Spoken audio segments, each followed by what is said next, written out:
Assalamualaikum warahmatullahi wabarakatuh. Waalaikumsalam warahmatullahi wabarakatuh. A'udzu billahi minasyaitonir rajim. Bismillahirrahmanirrahim. Ila hadratin Nabil Mustafa Muhammad Rasulillah sallallahu alaihi wasallam wa ala alihi wa sahbihi wa dzurriyyatihi al-kiram wa nakhusu khusran Syekh Umar bin Fatih. Syaulillahi lahumul Fatihah. A'udzu billahi minasyaitonir rajim. Alhamdulillahi rabbil alamin arrahmanir rahim maliki Alhamdulillahi rabbil alamin. na'budu wa iyyaka nasta'in ihdinas siratal mustaqim siratal ladzina an'amta 'alaihim Bismillah walhamdulillah wassalatu wassalamu ala rasulillah la nabiyya ba'da la hawla wa la quwwata illa billah amma ba'd. Faqala al-musannif hawadithu fi sanati salisati minal hijrah ila akhirih. Fi sanati salisati ing dalam tahun kang kaping 3 minal hijrati kang tetap saking hijrah. Sawaja ngawinake sapa Rasulullah sallallahu alaihi wasallam pintahu ing putrane Nabi. Ummu Kalsum rupane Ummi Kalsum, yang Utsman marang Utsman. Ibni Affan ba'da an mata. Ing dalam sawise urip yen toh kapundhut sapa Ruqayyah ing dagu nalikane dadi karone Utsman walihada summiyu dan nurain. Wa fiha lan ing dalam tahun kaping 3 tazawwaja nggarwa sapa Rasul sallallahu alaihi wasallam Hafsah binta Umar ibnul Khattab wa Zainab binta Huzaimah al-Hilal.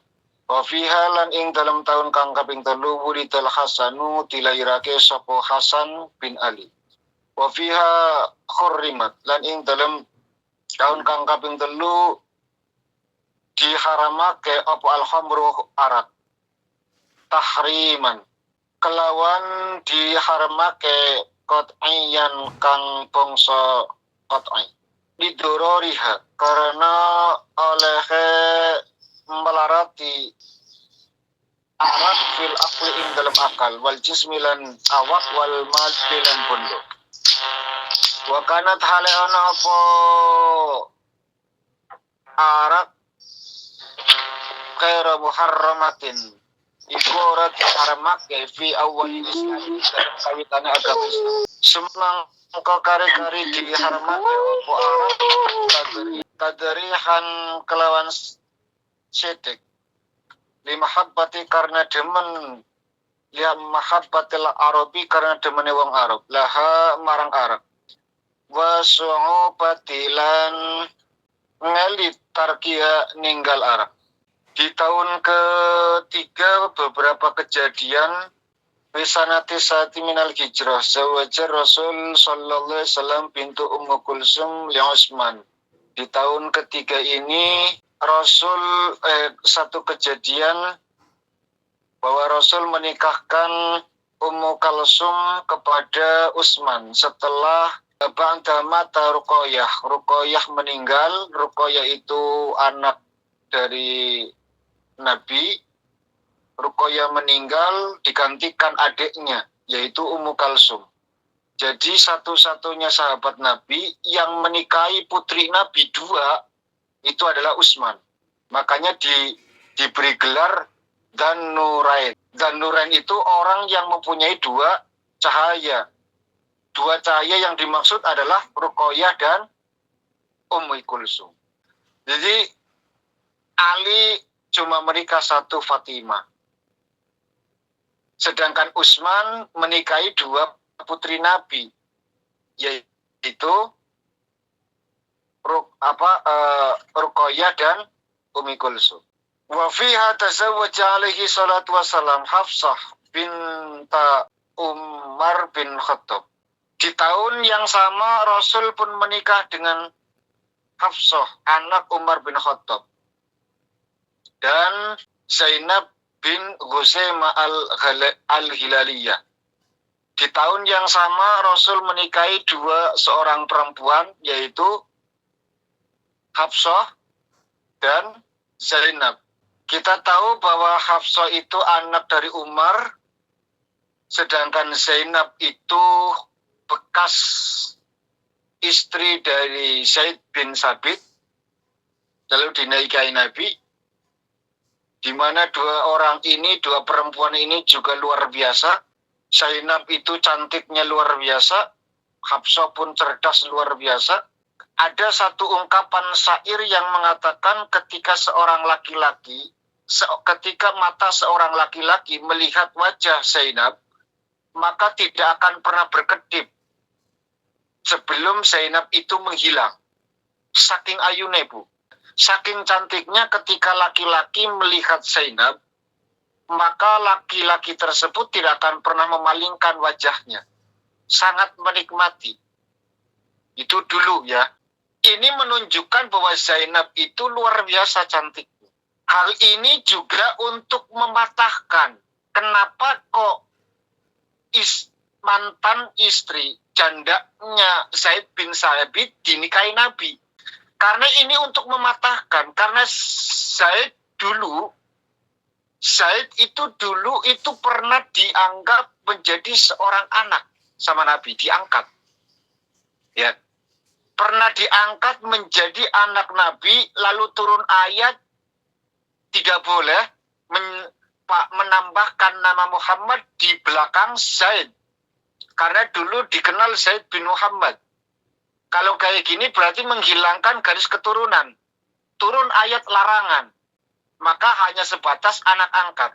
Maka bagi kita teman-teman semuanya, kita fair saja. Kalau memang kita ada satu penyakit yang tidak bisa beranak, mungkin dari suaminya, mungkin dari istrinya, yang di mana mereka divonis oleh dokter tidak akan punya anak, tapi kecintaan mereka itu luar biasa, saling mengerti, saling menghargai, saling menyayangi, saling mencintai.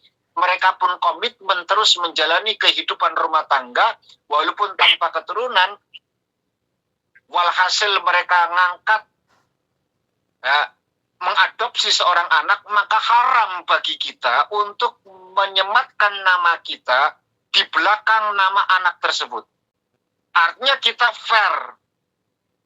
Kita akan menganggap dia sebagai anak, tapi jangan sampai nama kita disematkan. Kalaupun dia besar nanti, sampaikan bahwa kamu itu bukan anak kandungku. Apalagi seorang anak perempuan misalkan.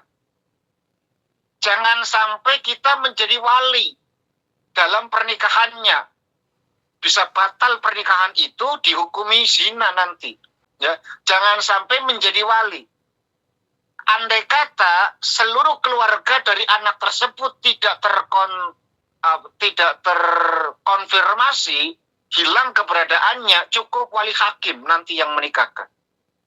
Tapi kan malu, saya nanti dianggap bahwa saya itu bukan anak kandungnya, bukan orang tua kandung, bukan bapak kandung, sedangkan anak, ini kekeliruan Anda. Baiknya setelah anak itu dewasa, jelaskan kami itu bukan anak kami. Tapi tetap cinta dan kasih sayang kami tidak akan pernah berubah. Bahkan mungkin harta waris pun akan saya berikan kepadamu. Walaupun tidak bisa semuanya ya, kalau secara hukum Islam waris gitu loh. Nah, kecuali dihibahkan, masih hidup dihibahkan semuanya sama anak angkatnya, ya berarti nanti saudara tidak dapat waris karena wis habis kan. Dan itu pun tidak boleh direkayasa. Artinya saya habiskan semualah, saya hibahkan supaya nanti mati tidak meninggalkan waris. Itu tidak boleh, itu pun batal niatan yang semacam itu. Ya sudah, naluri saja. Berjalan begitu dengan penuh kecintaan kita kepada seorang anak tersebut, kita hibahkan semua. Cuman perlu apalagi zaman-zaman sekarang kita juga mungkin merasa nanti setelah semuanya dikasihkan saya malah ditelantarkan. Itu paranoid yang kebablasan. Tidak mungkin lah seorang anak yang dibesarkan dan lain sebagainya kok tega menelantarkan kita. Oh, jangankan anak angkat, Pak, anak kandung saja, kalau dia itu hubbudunya, cinta kepada dunia dan lain sebagainya, bahkan orang tua pun akan disingkirkan loh. Ya itu pikiran kalian. Saya nggak ikut-ikutan. Walaupun banyak sekali terjadi yang semacam itu. Bukan hanya 1-2 yang terkonfirmasi dalam pengetahuan ini gitu loh. Banyak juga persoalan. Jangankan seorang anak angkat, anak kandung sendiri itu tega memenjarakan orang tuanya, itu banyak sekali. Ya artinya ya biarkanlah itu terjadi, karena memang hal itu memang harus terjadi. Alasannya memang itu harus terjadi cukup simpel, lita'lamu annallaha ala kulli syai'in qadir. Semua dibolak-balikan, lita'lamu annallaha ala kulli syai'in qadir. Allah ingin tunjukkan kepada kita semuanya bahwa Allah yang mampu bolak-balikan itu semua. Seorang anak tega menjarakan orang tuanya, seorang tua menelantarkan anaknya, ya dibuang di tong sampah, dibuang di mana-mana, semacam-macam. Walhasil bahwa Zainab itu dinikah sama Rasul di samping untuk menghibur, di samping untuk mempertahankan iman, di samping itu juga untuk mematahkan bahwa Zaid bukan anak Muhammad. Karena kalau anak Nabi Muhammad sallallahu alaihi wasallam, maka haram hukumnya dinikah. Wong menantu kan tidak boleh. Haram kan? Nah, dengan adanya Rasul menikahi Zainab, otomatis bukan anaknya. Gitu loh. Karena bukan menantu kan semacam. Wa fiha wulidal Hasanu Ali, dan pada tahun yang sama Hasan itu dilahirkan.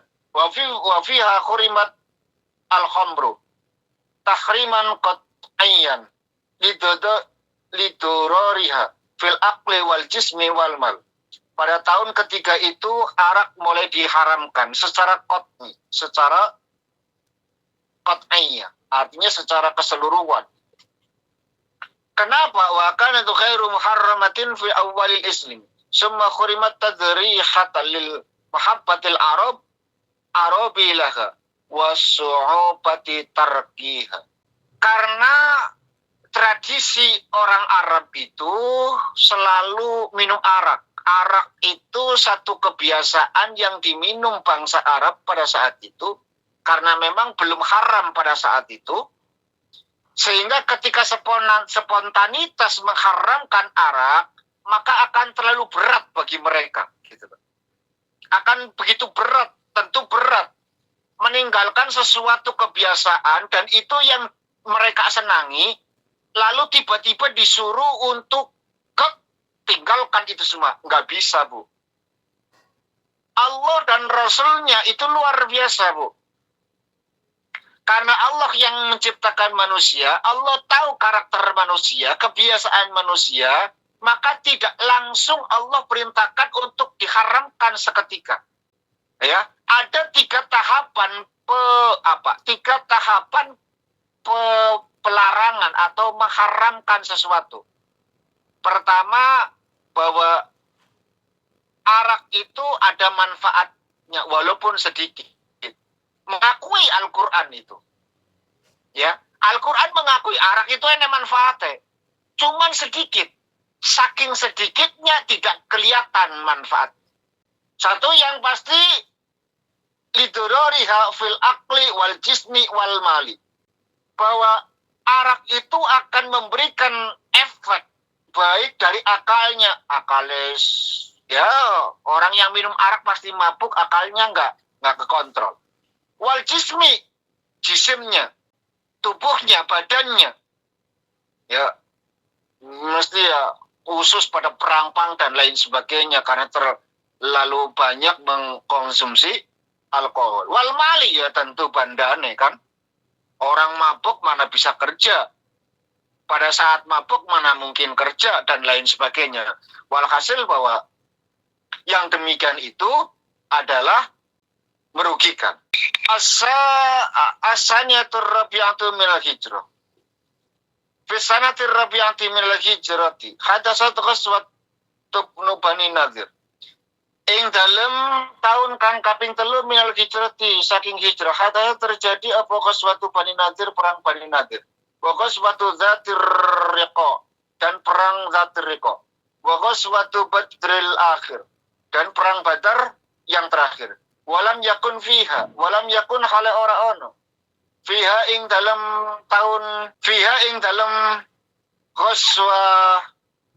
ghazwatu Bani Nadir wa ghazwatu Dzatir Riqa wa ghazwatul Badril Akhir. Apa harbun peperangan illa fi Bani Nadir angin ing dalam perang Bani Nadir. Banu Nadir utawi Banu Nadir, apa itu Bani Nadir dan siapa Banu Nadir itu?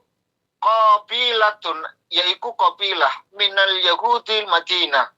Qabilah dari orang Yahudi Madinah.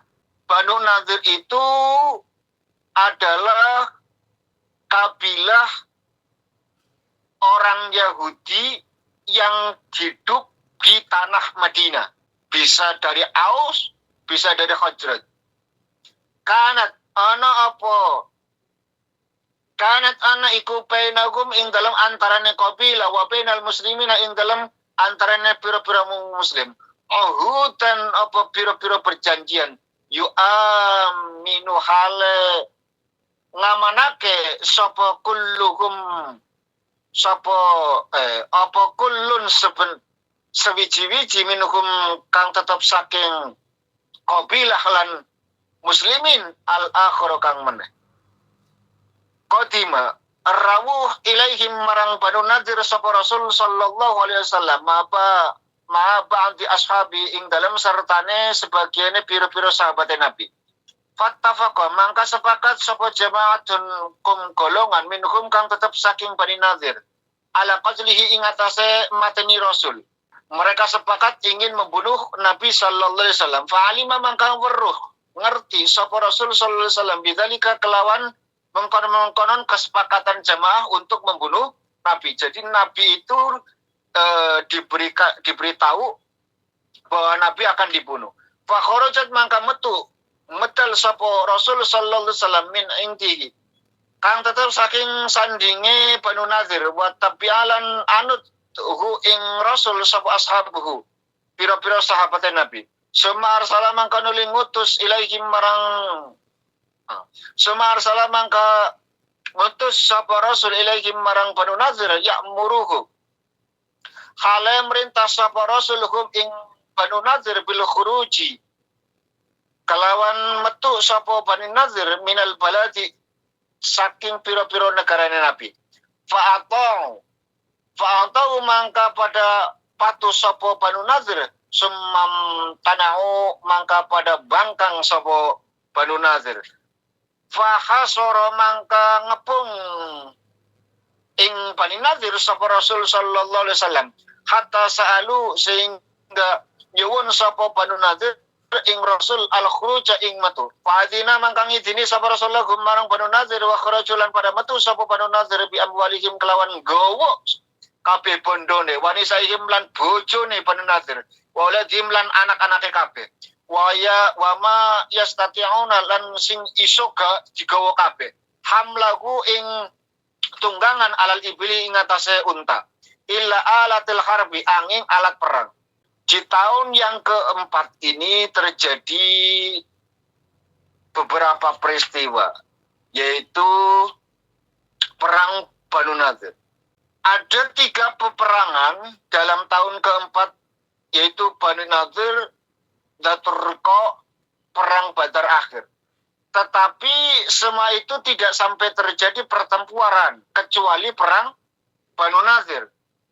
Di mana Banu Nadir adalah satu golongan orang Yahudi di Madinah yang mana mereka itu mengadakan perjanjian dengan orang-orang Islam bahwa yang satu fisik tidak akan menyerang pada yang lain, akan tetapi mereka itu melanggar satu perintah, gitu loh. mereka mengkoyak dan lain sebagainya. Ya walhasil bahwa perjanjian-perjanjian yang pernah disampaikan oleh Nabi saat Nabi menguasai kota Madinah, siapapun boleh duduk, hidup di negara Rasul di Madinah tersebut selama tidak melakukan kejahatan. Wis pokoke urip sing bareng. Adapun agama, keyakinan dan lain sebagainya, lakum dinukum waliyadin. Kamu dengan keyakinanmu, kita dengan keyakinanku. Wis ngono. Walhasil bahwa Aus, Khosraj dan lain sebagainya banyak sekali kabilah-kabilah baik Nasrani maupun Yahudi yang tinggal di kota Madinah pada saat itu banyak sekali dan mereka mensetujui perjanjian Rasul. Satu di antara itu adalah Banu Nazir mengingkari. Ya. Maka didatangi mereka oleh Rasul. Di mana seketika Rasul berkunjung kepada mereka beserta para sahabatnya ketika diketahui kedatangan beliau, maka beberapa orang dari mereka merundingkan bagaimana kalau nanti Muhammad ke sini kita bunuh saja. Ya. Sehingga ketika pemimpin mereka mati, maka mereka pasti akan down. Kita pantai semuanya. Nabi, malaikat Jibril ngasih tahu kau akan dibunuh, maka Nabi cepat-cepat keluar dari tempat tersebut di tengah-tengah kaum Bani Nazir tersebut. Nah, tentu dengan diikuti para sahabatnya. Lalu Rasul mengirimkan beberapa orang sahabatnya untuk mengusir mereka. Karena perjanjiannya begini, kalau kalian tidak atau kalian mengingkari perjanjian ini, silakan kalian keluar dari tanah ini, dari negara ini gitu loh. Itu perjanjiannya dan mereka sepakati. Gitu loh. Akhirnya mereka diusir oleh sahabat-sahabat Rasul. Mula-mula mereka ya nunut, tapi mereka kemudian menentang. Terakhir, maka Rasul karena awalnya mereka nurut, terus nentang, artinya mereka berani gitu mengadakan ayo nek wani-wani ngono lho maksudnya. Perang yuk perang ngono lho. Akhirnya Rasul tahu tersebut, yang awalnya mereka nurut mau pergi, akhirnya Rasul ya marah, kepung. Akhirnya dikepung Bani Nazir. Ya. Mereka dikepung, setelah dikepung, mereka merasa ciut nyali, tahu bahwa dia tidak akan pernah menang. Akhirnya mereka pun minta untuk keluar. Nah, Rasul mengizinkan, silakan keluar. Silakan bawa apa saja yang bisa dimuat di ontaknya. Seluruh harta kalian silakan bawa. Anak, istri, harta silakan kalian bawa. Karena Nabi itu bukan perampok, Bu. Ya. Ini yang sering sekali orang itu memandang Islam suka ngerampas harta, perampasan perang. Tidak ada bedanya mereka itu perampok.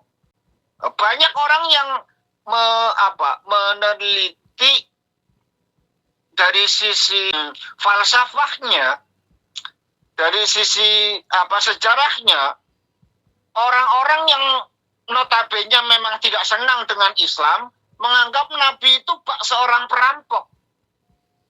Perang, setelah perang menang diambil semua harta rampasannya. Ya. Semua harta benda yang di perperangan itu diambil semuanya. Nah, ini kacau, Bu. Ada orang yang pernah menanyakan itu, kenapa? Kok seakan-akan Nabi itu ngerampok? Oh, ya nggak seperti itu juga. Sekarang begini, andai kata kita itu dirampok sama orang. Lalu setelah kita kalahkan, kita sama-sama bawa senjata misalkan, rampoknya nggawa pedang, kita pun gawak samurai misalkan. Lalu kita berantem. Dia mau ngambil mobil kita, harta kita, emas kita, uang kita di rumah. Ketahuan. Kita berantem sama perampok tersebut. Tang-ting, kita menang. Setelah kita menang, apakah pedang itu kita kembalikan sama perampok itu? Oh, bisa buat melawan kita lagi kalau kayak gitu. Jadi bukan maksud Rasul itu merampas seluruh pedangnya, baju besinya, kudanya, terus bahan makanan yang mereka bawa. Itu tidak lain untuk agar mereka tidak melawan kita lagi. Ya kan boleh-boleh saja.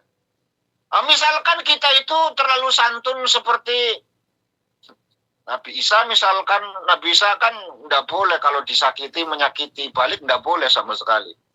Ditempeleng pipi kiri, dikasih pipi kanan, kan ajaran Nabi Isa. Bukannya Nabi orang melu-melu ajaran itu kan. Artinya apa? Artinya bahwa kalaulah bahan makanan yang mereka bawa pada saat perang kita kembalikan lagi, lalu mereka makan, mereka punya kekuatan lagi, punya power lagi, bisa perang lagi, nengono carane. Lalu harta rampasan, baik pedangnya kita kembalikan lagi, bisa ngelawan kita lagi. Baju besinya kita kembalikan lagi, bisa ngelawan lagi.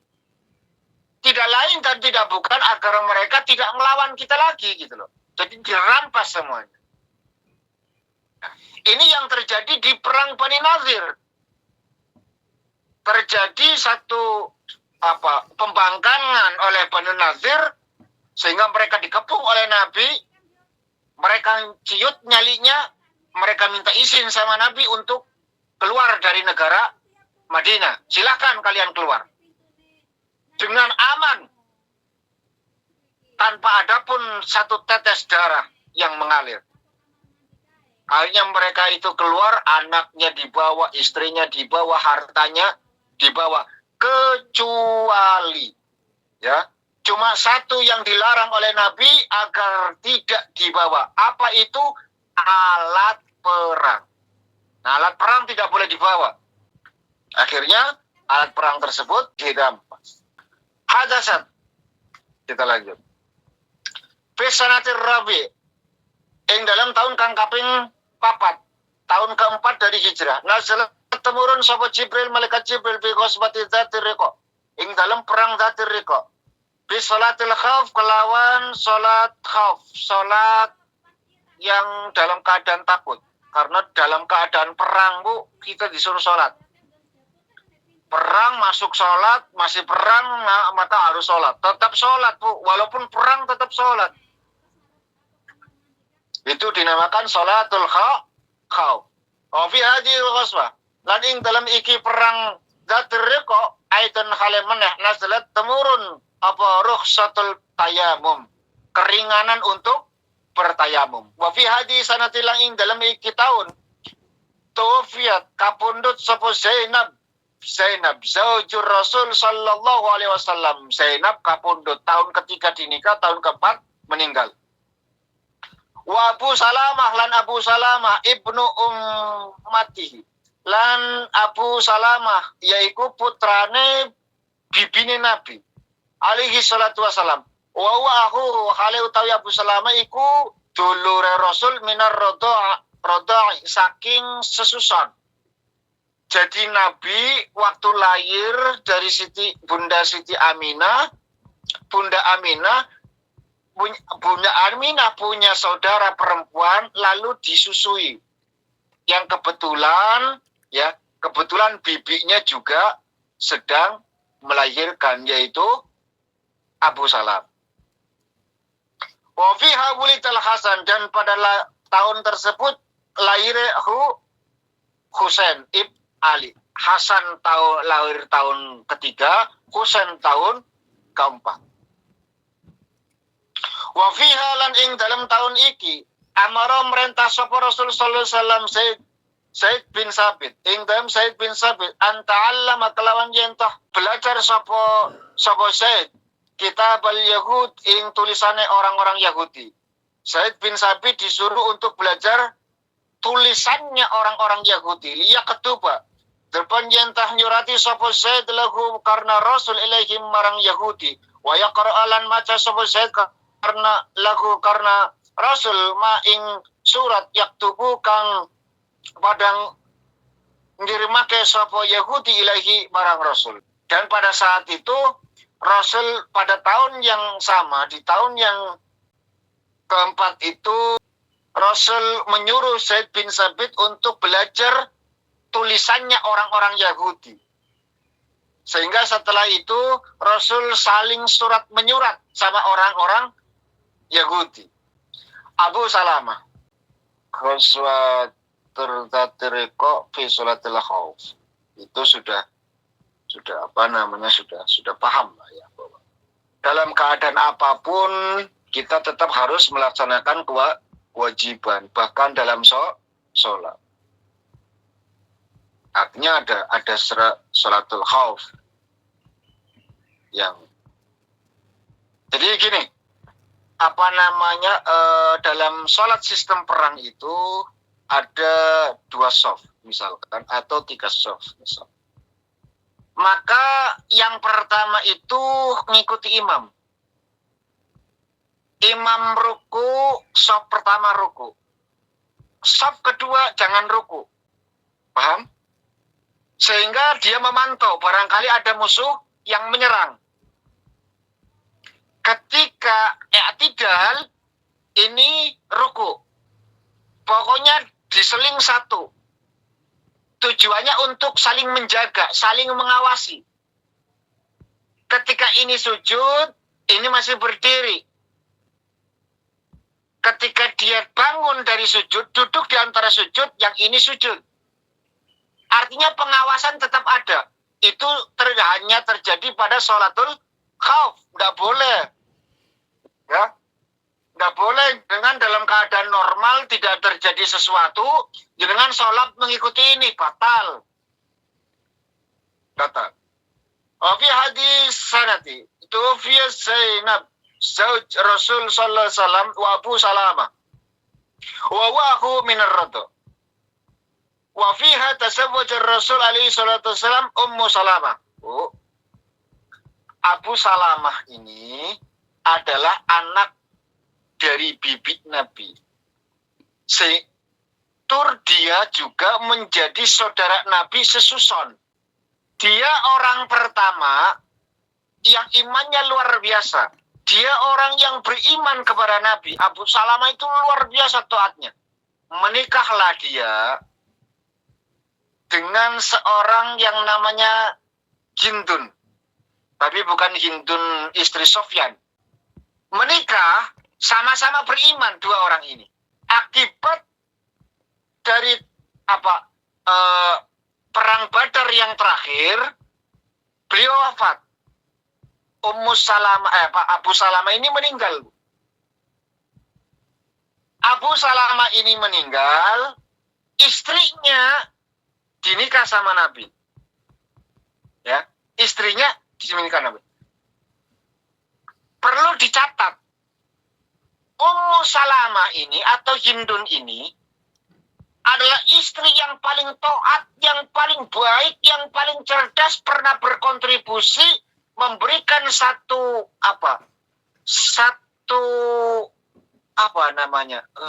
saat Nabi lagi bingung ngasih solusi. Ya Allah, mau ngomong solusi kok susah banget.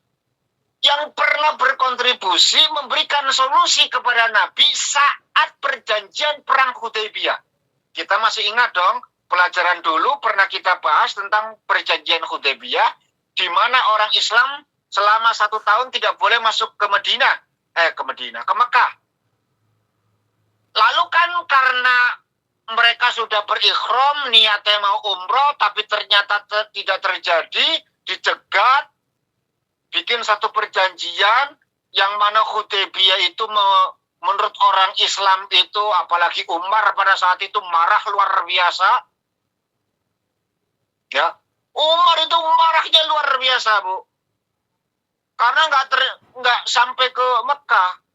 Karena perjanjian Hudaybiyah yang menurut orang-orang seperti Umar, Abu Bakar ini enggak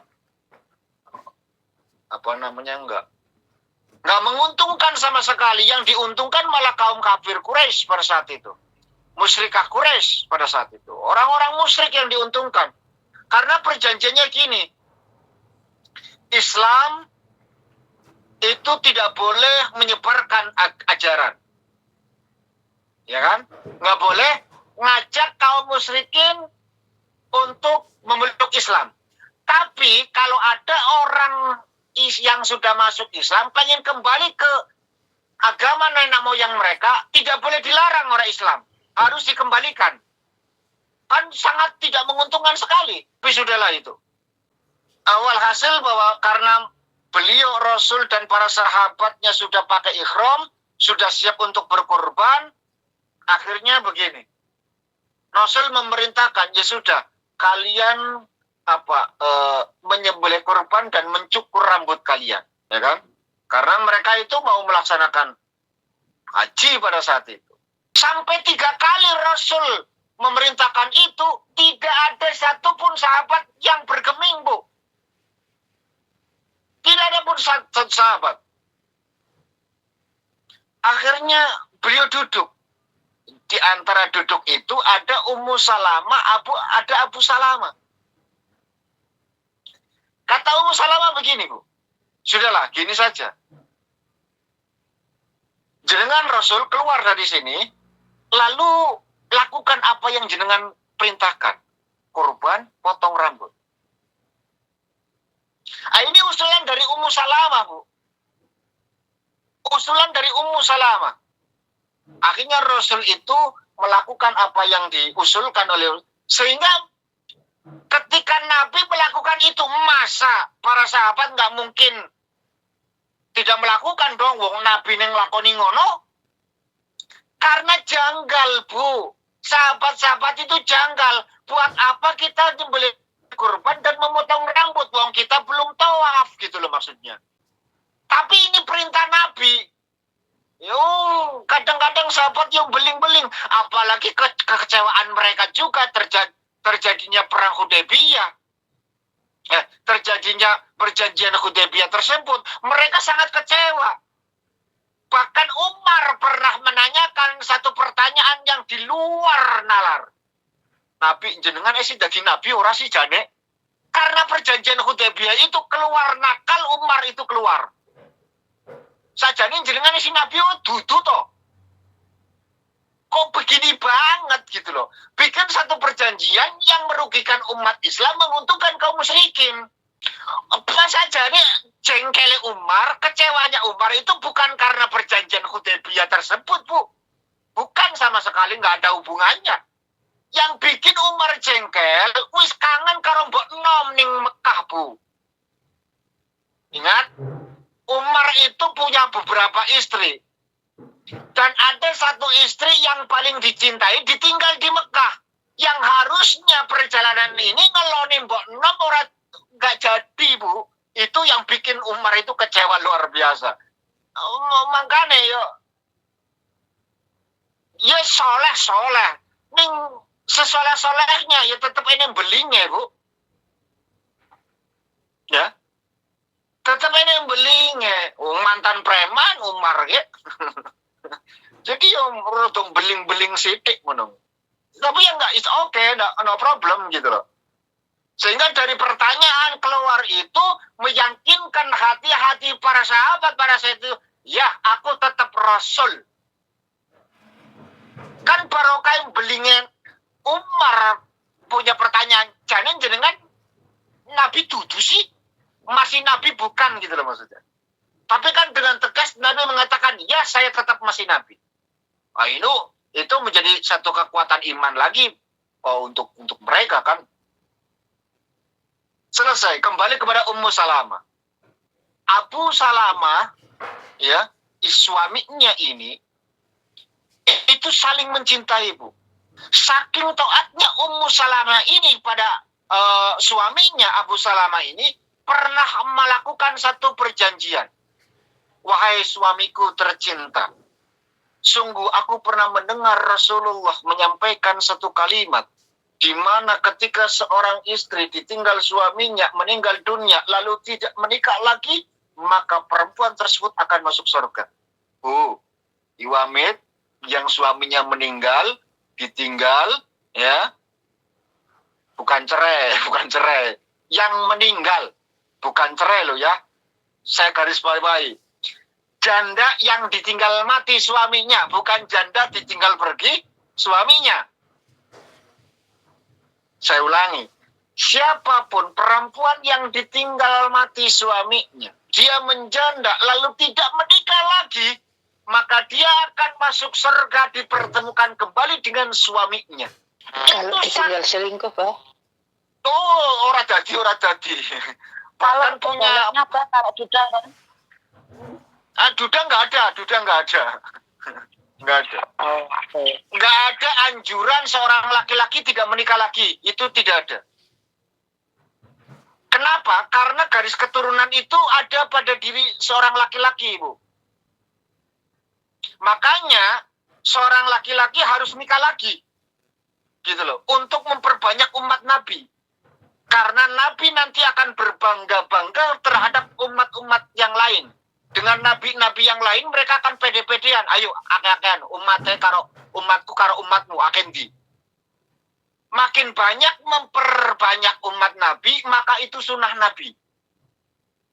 Makanya Bu, lihat, kiai-kiai dulu nggak ada yang ikut kabeh Bu. Mesti akeh-anake Bu. Karena sunnah. Tanah kahu, tanah salu, fa ini mukassiruk bikum al-umama. Itu hadisnya Nabi Bu. Nikahlah kalian, beranak cucu kalian yang banyak supaya saya bangga di hadapan Allah sama nabi-nabi yang terdahulu. Itu keinginan Nabi. Kalian kan khawatir nanti anaknya nggak bisa sekolah, nanti anaknya nggak bisa makan, terlalu banyak, ekonomi kita kurang dan lain sebagainya kan.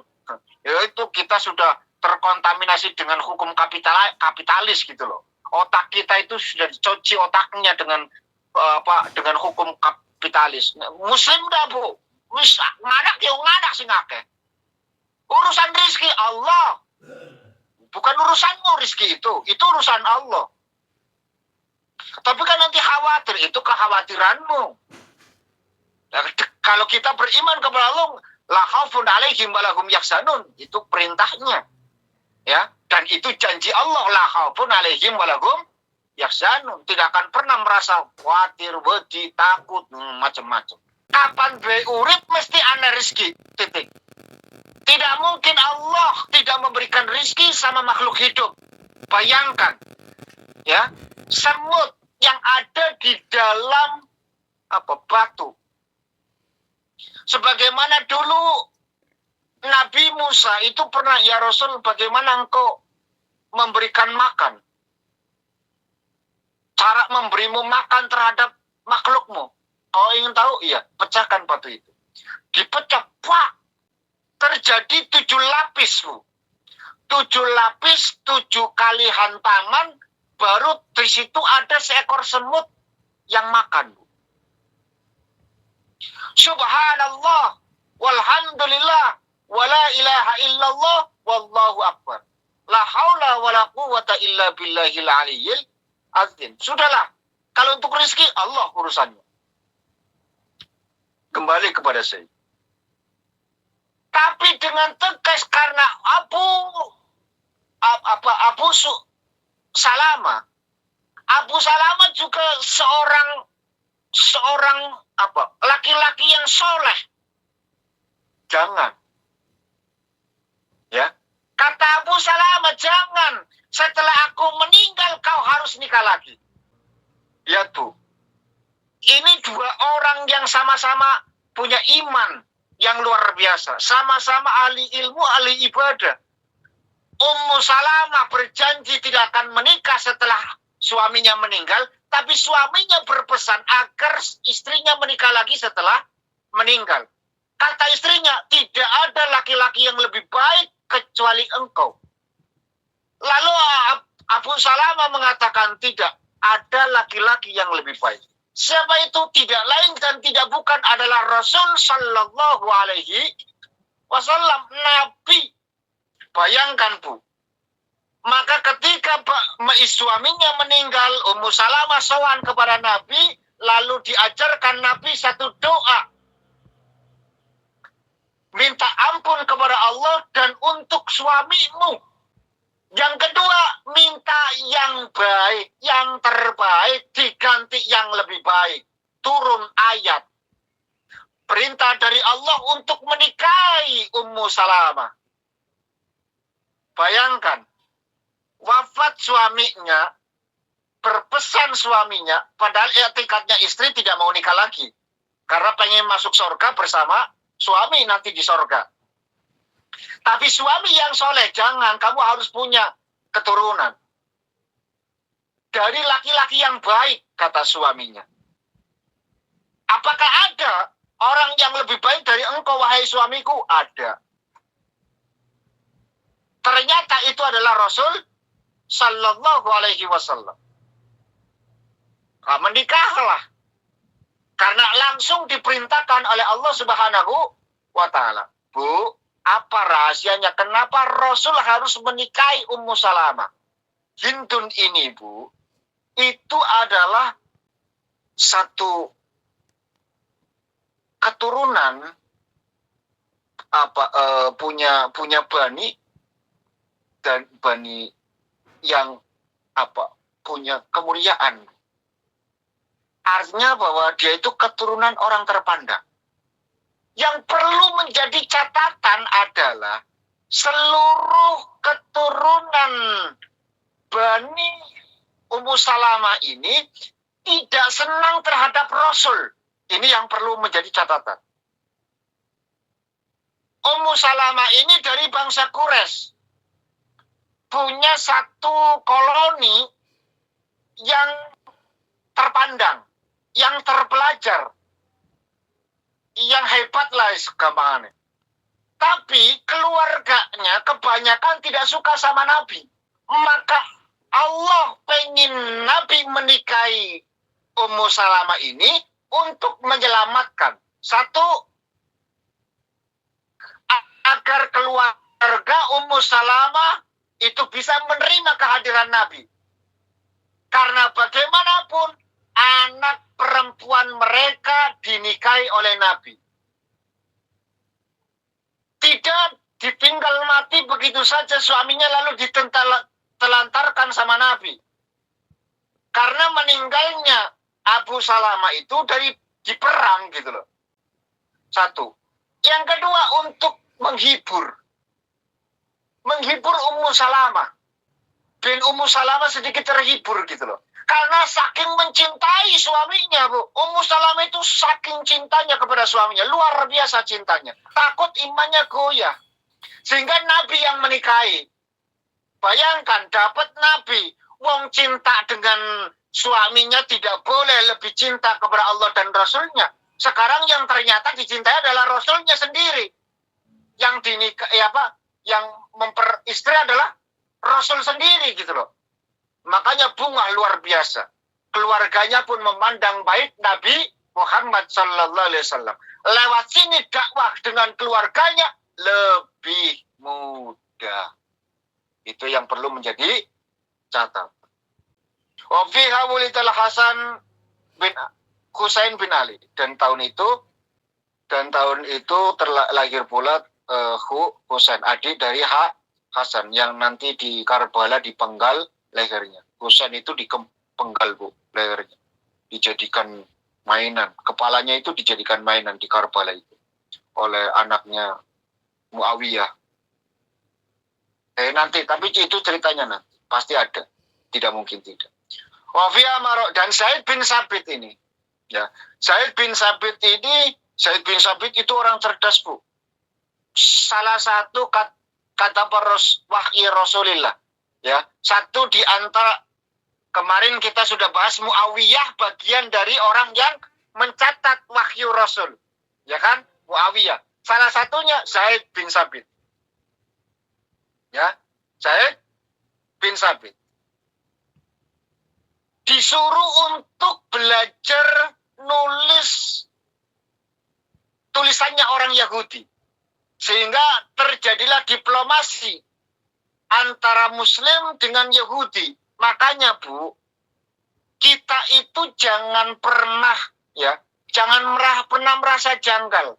Masih ingat cibiran yang dilakukan oleh orang-orang yang tidak senang pada orang NU pada saat itu, di mana Kiai Haji Said Akil Sirot pada saat itu duduk bareng dengan orang-orang Yahudi.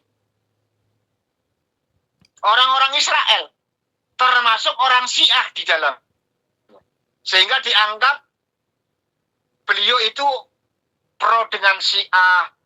Beliau itu dianggap orang Syiah dan seterusnya dan seterusnya. Tidak seperti itu. Gitu loh. Rasul bagaimana melakukan diplomasi dengan orang Yahudi, Nasrani, dan lain sebagainya. Kita itu punya hutang jasa terhadap Yahudi, Bu. Islam punya hutang jasa besar terhadap orang Yahudi. Kenapa? Karena yang mengimani pertama kali Nabi adalah Rasul adalah orang Yahudi dan Nasrani. Ya, Rahibu Ghairah. Itu orang-orang, dan mereka itu mengimani Rasul itu adalah seorang Nabi. Al-Quran itu banyak turun melalui melakukan perdebatan. Dari perdebatan itu muncullah satu kesepakatan bahwa ketika kita menggunakan atau ketika kita sedang berbicara, sedang argumentasi, maka harus dengan ilmu. Jangan pakai nafsu. Banyakan kita itu kalau kita lagi debat dan lain sebagainya, itu cuma hawa nafsu mereka semata. Dan itu tidak diinginkan oleh Allah dan Rasulnya. Kalaupun harus wajadilhum billati iya ahsan. Kalaupun harus berdebat dengan cara yang ihsan, dengan cara yang terbaik, lewat data, lewat pengetahuan, lewat ilmu, lewat macam-macam. Yang penting jangan lewat hawa nafsu. Inilah terjadi di tahun keempat, yaitu Nabi menikahi Ummu Salamah, Husain itu lahir, terjadi perang Bani Nadir, dimenangkan oleh Rasul. Mereka pun disuruh keluar dari pemerintahan Rasul. Nggak tahu mereka itu mau entah kemana. Yang penting Rasul tidak memerangi mereka, tidak menguncurkan darah mereka. Karena mereka yang mengkhianati perjanjian tersebut, maka mereka harus keluar dari tanah yang dipimpin oleh baginda Rasul Shallallahu Alaihi Wasallam. Melalui cerita ini dapat kita ambil kesimpulan bahwa perang yang diadakan Nabi bukan untuk keheroikan, bukan untuk kehebatan, bukan untuk apa-apa, melainkan cuma untuk keamanan semata. Bagaimana Rasul mengamankan negaranya, bagaimana Rasul ingin mensejahterakan umatnya.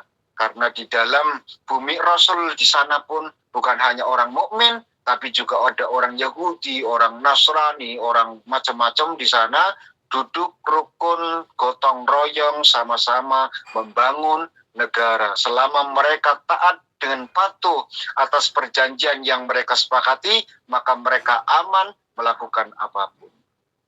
Mudah-mudahan dapat kita ambil hikmah di balik cerita ini. A'udzubillahi minasyaitonirrajim. Bismillahirrahmanirrahim. Allahumma sholli ala sayyidina habibina syafina karimah tukhna maulana Muhammad wa sallim wa barakatuh ala kulli sahabati rasulillah. Alhamdulillahi rabbil alamin hamdan syakiran. قصيدة يا ربنا لك الحمد كما اللهم ندم أحوالنا وأخرجنا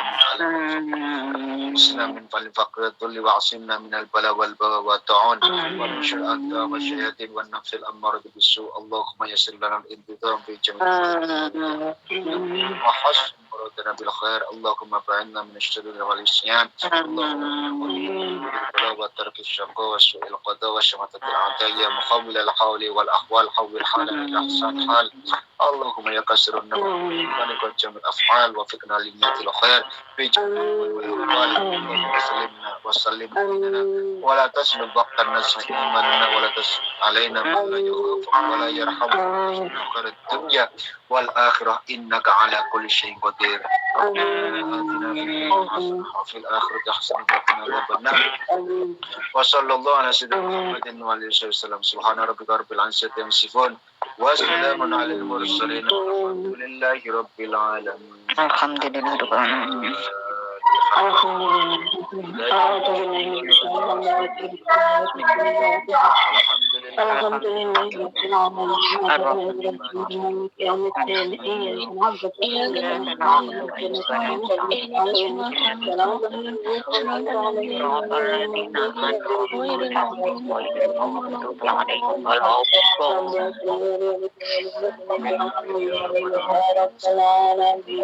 Saya sampaikan terima kasih atas perhatian. Mohon maaf atas segala kekurangan.